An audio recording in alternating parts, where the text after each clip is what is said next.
อ่องเป้ตันแล้วก็ปองว่าตึกก้านอยู่ถ่อมตั้งในค้าถิงเป้ลูกก้าเป้เย้าลูกก้าก็ปลายกว่าเย้าถิงเป้อ้วยก็โฮมเหตุการณ์เป้เย้าลองห่มลมความเสียงปิ้งปาก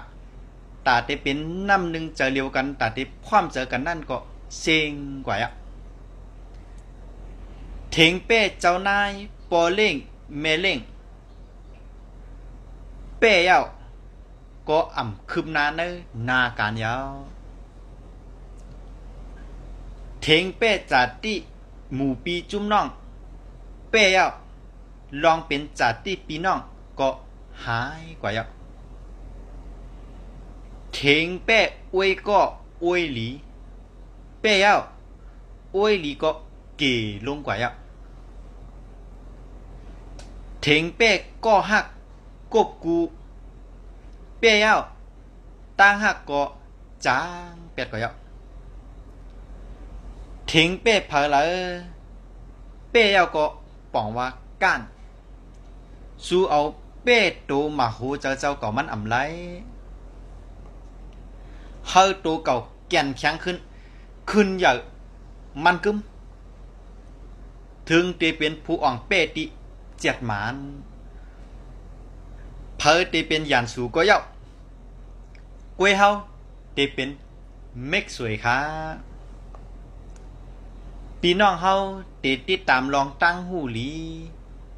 ตั้งหันกว้างอำนั้นก็ตั้งหูน้ำตั้งหันกว้างข้อมูลอันดีหลีจังไหนไล่ตีในจุมกวนหลีเฮาจุมฮงจุยเฮาอำนั้นก็ในเพจคาเฮาอ่าปัทวีปัทมาวิชัยห้องประสาทตื้นดีเมืองไทยก็ว่าห้องอาจารย์สาลาก็ว่าเอากำเจอวะนะพอ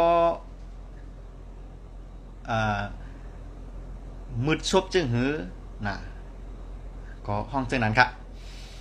นะติดตามตั้งแต่ก็อยากติดจับจอมในแพลตฟอร์มเราก็อยากเหนือออนไลน์นั่นในพอเปลี่ยนสั่งเป็น Facebook เขาในเนาะสั่งเป็นเพจเขาในก็เฮอร์ติกฝ่ายปันเนื้อฝ่ายปันเนื้อมันจะมีข้อความอันว่าติดตามเนี่ยเป็นพวกอังกฤษติดตามว่า follow เนี่ยย่อก็เฮอร์ไลน์เย็นเป็นลาวอ่ะป้อมเป็นเจ้าหน้าในพวกภาษาเอาช่างลงกับสุดที่ไรหันนอนตั้งเปิ้นนะป้อมหมอเฮ็ดก็เฮอร์ลูกหลานเขาเฮ็ดตอนต่างเงาตุ้งหัวในย้อนกึดยังไว้กันได้ก่อนค่ะทบยากันแทงเหมือเนยเงาตุ้งหัวนาเงื่องเวเพเขียนเขาหาลองหลีมันแม่นข้าเฮาปสละตื้นหลีเมืองไทยเหมือสูงค่า